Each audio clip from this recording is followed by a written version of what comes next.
Break news. Vijaya Reddy ఆత్మహత్య case 10 రోజులు గడుస్తున్నా ఇంకా మిస్టరీగానే కొనసాగుతోంది. ఆర్థిక ఇబ్బందులు, కుటుంబ కలహాలు లేకపోయినా ఆమె తన 2 పిల్లలతో కలిసి ఈ ఘోరానికి ఎందుకు ఒడిగట్టిందనేది ప్రశ్నార్థకంగా మారింది.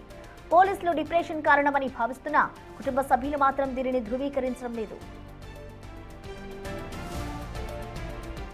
ప్రస్తుతం అందరి చూపు forensic report Vijaya Reddy laptop, phone data పైనే ఉంది. ముఖ్యంగా ఆమెకు పదే కాల్స్ చేసిన ఒక వ్యక్తిపై పోలీసులు దృష్టి సారించారు. ఆ కాల్ డేటా ఆధారంగా సదరు వ్యక్తిని విచారిస్తే ఈ కేసులోని అసలు చిక్కుముడి వీడే అవకాశం ఉంది. టెక్నికల్ ఆధారాలే ఈ మరణం వెనుక ఉన్న రహస్యాన్ని బయటపెట్టనున్నాయి. దీనిపై మరింత సమాచారాన్ని మా ప్రతినిధి సుజాత అందిస్తారు. సుజాత.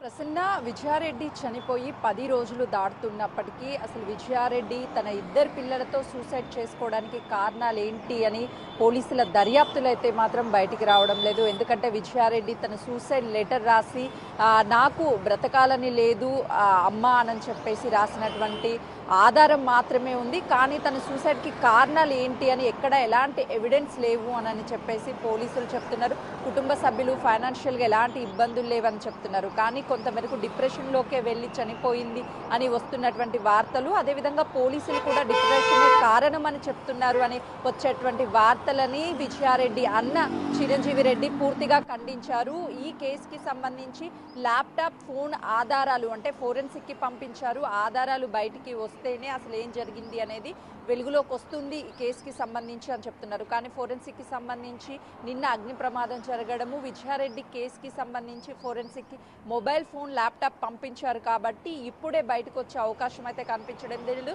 చాలా వరకు అన్ని కేసులకి సంబంధించినటువంటి హార్డ్ డిస్కులు, ల్యాప్టాప్స్, అదేవిధంగా పెన్ డ్రైవ్స్ ఏవైతే ఫోరెన్సిక్కి పంపించారో అవన్నీ కూడా నిన్న కాలిపోయాయి పూర్తిగానని చెప్తున్నారు. వాటిని రిక్రూట్ చేయడానికి అంటే మళ్ళీ తిరిగి ఎవిడెన్స్ని కలెక్ట్ చేయడానికి ఏమైనా అవకాశం ఉంటుంది ఫోరెన్సిక్ నుంచి అని అంటే మాత్రమే ఈ కేసుకి సంబంధించి విజయారెడ్డి ఎందుకు చనిపోయింది తన 2 పిల్లలతో కలిసి అనే వాస్తవాలు బయటకు వచ్చే అవకాశం ఉంటుంది. ఇప్పుడిప్పుడే పోలీసులు ఈ కేసుకి సంబంధించి విజయారెడ్డి మొబైల్ ఫోన్లో పదే ఒక నెంబర్ నుంచి కాల్స్ వచ్చినట్లు గుర్తించారు. ఆ కాల్ ఎవరిది, ఆ నెంబర్ ఎందుకు పదే ఆ నెంబర్ నుంచి తనకి కాల్ చేశారు, విజయారెడ్డి ఎందుకు మాట్లాడింది, ఎవరైనా బెదిరింపుకు గురి చేశారా, ఈ విషయాలన్నీ కూడా వెలుగులోకి వచ్చే అవకాశం ఉంటుంది. ఇప్పటికే దాదాపు 38 మందికి పైగానే పోలీసులు విచారించారు. వాళ్ళ కుటుంబ సభ్యులని, అదేవిధంగా కొలీగ్స్ని, చుట్టుపక్కల ఉన్నటువంటి వాళ్ళందరూ స్టేట్మెంట్ని రికార్డ్ చేశారు.